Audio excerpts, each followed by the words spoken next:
Ramadan adalah bulan paling istimewa dalam kalender Islam. Di bulan mulia ini, umat Islam akan berpuasa dari terbit fajar sehingga terbenam matahari tanpa makan dan minum.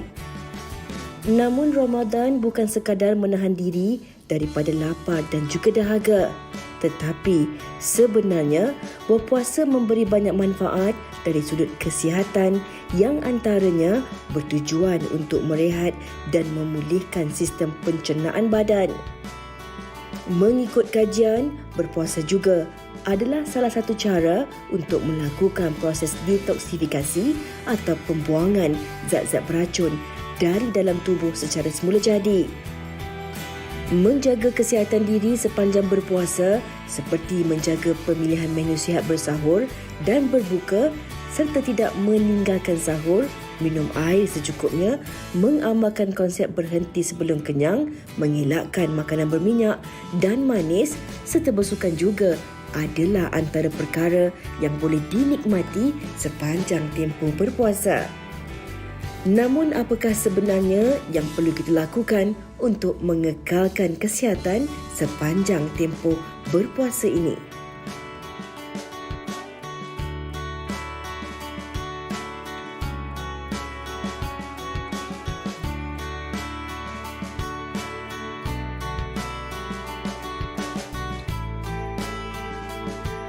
Ya, itu dia sedikit sebanyak sebagai pengenalan untuk perbincangan kita pada hari ini, penjagaan kesihatan pada bulan Ramadan. Bukan saja pemakanan lah, jumlah pemakanan yang kita ambil itu cukup ataupun tidak, sihat ataupun tidak untuk kita. Betul, dan tetapi kita kena berbalik juga kan kepada niat kita berpuasa ini.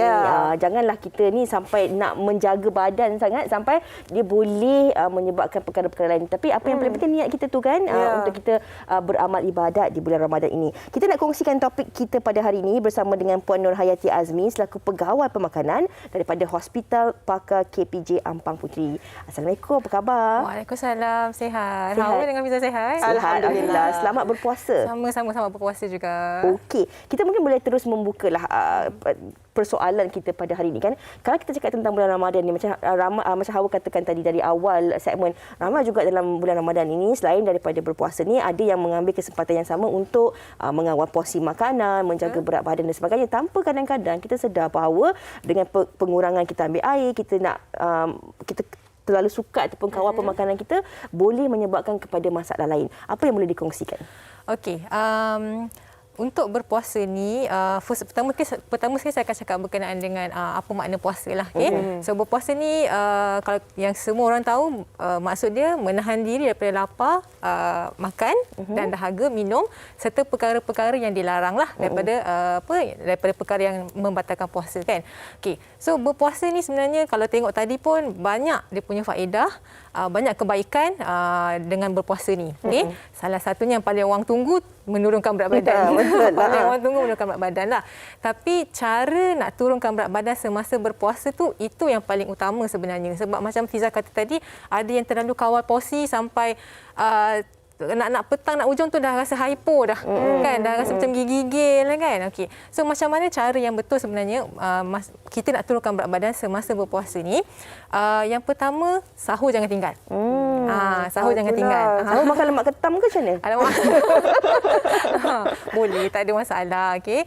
Tapi cara dia masih kita amalkan. Of course, dia punya porsi dia suku-suku separuh. Seperti yang tadi dicadangkan oleh KKM. Kan? Tapi orang kata janganlah kalau nak makan lemak masak ketam tu, kuah masak lemak tu dijadikan macam banjir pada nasi tu. Itu tak boleh lah. Itu bukan turun berat badan, dia tambah lagi berat badan. Okey, kan apa yang kadang-kadang kita digalakkan untuk makan kurma. Betul. Dan mungkin mereka makan kurma 2 biji, minum air. Tapi kalau boleh kita nakkan tenaga yang lebih pada siang hari juga. Kan? Betul. Okey. Kurma memang kita tahu bila bulan berpuasa ni kurma adalah salah satu makanan yang sunnah. Dan jadi orang kata wajib bila berpuasa tu kan. Okay? Tapi kena ingat untuk mereka yang tidak berpenyakit, kurma kalau 3 biji pun, 3 biji yang lebih kurang anggaran berat 21 gram, dia telah membekalkan 60 kalori. Tetapi kena ingat kurma dia kita kata dia memberikan tenaga segera sebab dia adalah karbohidrat, simple karbohidrat. Okey, so bila kita makan dia terus bagi tenaga pada kita.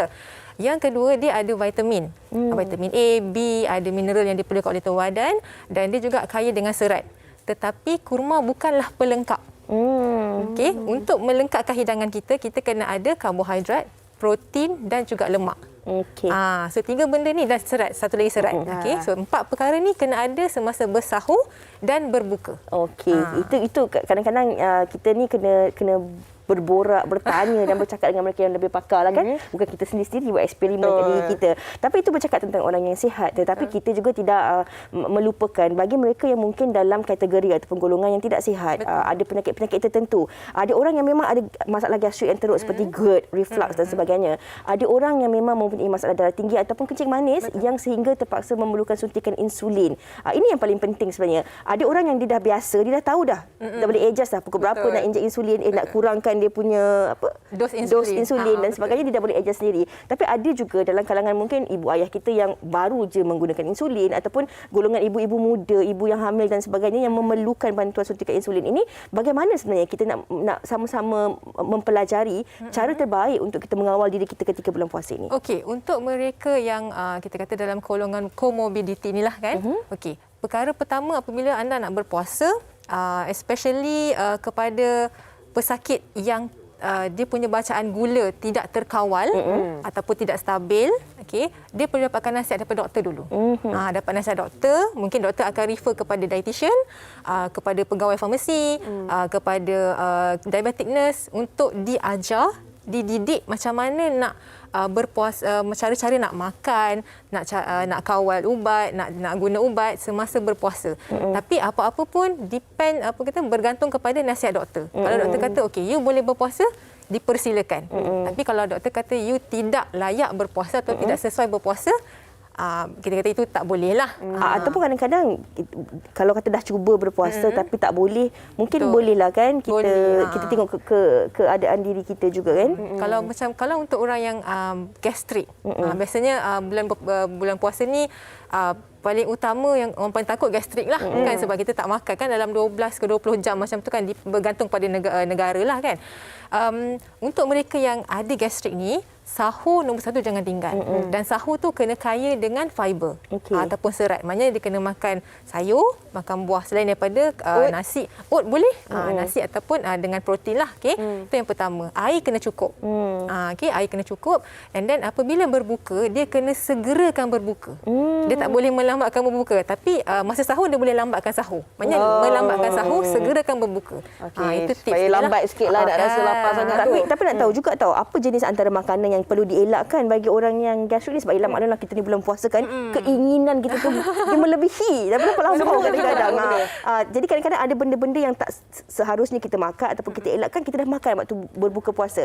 Ini kita nak kongsikan sebentar lagi, tapi sebelum tu awal kita nak dengarlah macam mana kawan-kawan kita kat luar sana jaga kesihatan mereka sepanjang bulan Ramadan ni. Jom kita dengarkan.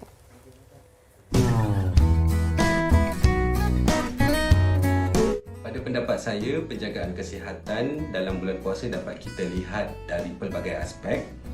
Salah satu contoh, puasa dapat mengurangkan paras gula dalam badan kita. Kita dapat kontrol waktu makan kita lah. Sebab selalu kalau kita tak berpuasa ni, kita akan makan 3 kali sehari. So bila kita puasa ni, kita akan ambil sahur. Sahur ni umpama sarapan. Sebab sarapan kan penting untuk permulaan hari kita. So dia akan beri peluang pada badan kita untuk mencerna dengan lebih sempurna. Memastikan tubuh badan kita bersedia untuk melalui fasa puasa pada siang hari, dan dalam masa yang sama memastikan tubuh badan kekal cergas dalam melakukan aktiviti seharian. Kita nak elakkan daripada perut kita ni kelaparan amat sangat, ataupun gastrik, ataupun kepala jadi pening, ataupun kita sebut kelesuan melampau, ataupun sampai kita hilang tenaga. Itu yang kita nak elakkan, dan itulah yang kita kena jaga.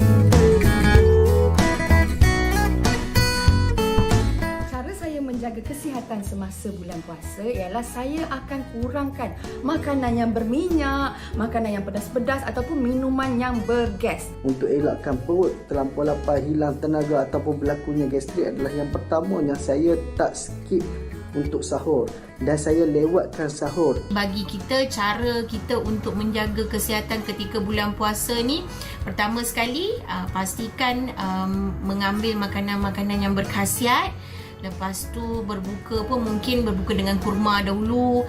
Kemudian kita punya tidur pun kena cukup. Macam saya ada gastrik, so saya akan elakkanlah makanan yang bergoreng, makanan pedas, minuman bergas, dan saya akan berbuka dengan makanan yang tidak terlalu banyak. Alamak, kena elak makanan pedas ke? Itu favourite tu. Itu macam mana? Asyik baik Puan Yati ada dekat sini untuk sembang-sembang dengan kita macam mana. Tapi kita nak fokus kepada mereka yang gastrik dululah. Makanan apa yang perlu dielakkan untuk mereka yang gastrik ni? Okey, untuk mereka yang ada gastrik lah. Okey, semasa bersahur, seelok-eloknya elakkan makanan yang kita kata yang pedas, makanan yang tinggi dengan minyak ataupun lemak. Okey. Lagi satu kita makanan yang berempah. Berempah. Kari, kurma. Kari, yes. Habis tu kalau macam ikan perkasan boleh? Ikan masin boleh? Ikan masin kalau mereka yang ada darah tinggi tu kena elak lah. Secubit je, Fiz. Betul. Tapi kan, kalau pagi kan? Itulah pembuka selera sebenarnya. Okey, jadi dari segi minuman pula, ada tak minuman-minuman yang perlu dielakkan bagi mereka yang mungkin mengalami masalah sakit perut, yang perut berangin semua tu. Kadang-kadang lepas buka puasa, selepas makan ataupun rasa nak muntah dan sebagainya kan? Okey. Untuk kalau minuman pula, mereka ni digalakkan kalau boleh elakkan minuman berkafein. Minum berkafein, minuman bergas ataupun apa-apa makanan yang boleh kata yang membuatkan gas dalam perut. Sebab kadang orang gastrik ni kita kena tengok secara individu juga. Okey, secara general apa yang saya cakap tadi, tapi ada setengah pesakit gastrik ni kadang-kadang contoh dia makan apple secubit segigit dia pun dia dah ada rasa gastrik tu kan. Tu it depends on ikut orang. Ikut orang. Sebab tu kadang-kadang kalau kita cerita ke orang tak percaya kata orang macam tak saya tak pun. Sebab memang lain orang lain. Contoh kita makan, lepas kita makan kita dah tahu kita tak boleh makan senawan, tapi senawan tu favourite kita. Lepas kita makan akhirnya kita akan terbaring kerana perut kita sakit. Okey, itu bagi mereka yang mengalami masalah sebegini. Ada juga dalam kalangan masyarakat yang hari ini yang kalau kita lihat ramai juga yang pernah mengalami ataupun sindrom long covid ni. Kalau bagi mereka yang ada long covid ni kadang-kadang ada macam-macam perkara juga. Kadang-kadang kita rasa macam sakit perut, kadang-kadang kita rasa macam sakit kepala, kadang-kadang kita rasa macam mengah, susah nak bernafas dan sebagainya kan. Adakah dalam tempoh bulan puasa ni faktor pemakanan juga harus dititik beratkan bagi mereka yang pernah dijangkiti COVID-19? Betul. Saya setuju dengan apa yang Fiza katakan tu. Okey, untuk mereka yang kita kata yang sedang dijangkiti, yang telah pun dijangkiti post COVID lah kita kan. Okey. Makanan yang kita kata yang digalakkan untuk mereka adalah makanan yang tinggi vitamin. Terutamanya vitamin C untuk boost balik imun sistem kita. Buah-buahan lah maksudnya. Buah-buahan, sayur-sayuran. Okey. Digalakkan mereka untuk makan yang itu. Tapi sekiranya mereka ada penyakit diabetik, post COVID pula tu, okey, pengambilan buah tu perlu dikawal. Masih mengikut cara pemakanan seperti diabetic patient lah. Okay. Ada buah yang tak boleh, harus dielakkan. Saiz porsi kena kontrol. Dan sekarang ni kita nak tolong dekat kawan-kawan kita yang sibuk, baru balik dari pejabat, lepas tu ke bazar Ramadan kan. Makanan yang dijual di bazar Ramadan lain dengan yang kita masak kat rumah. Betul. Kita boleh kontrol gula, kontrol garam kan. Kalau boleh Puan Yati kongsikan tip kepada mereka lah. Makanan yang berminyak ke, tip-tip untuk membeli di bazar Ramadan. Okey.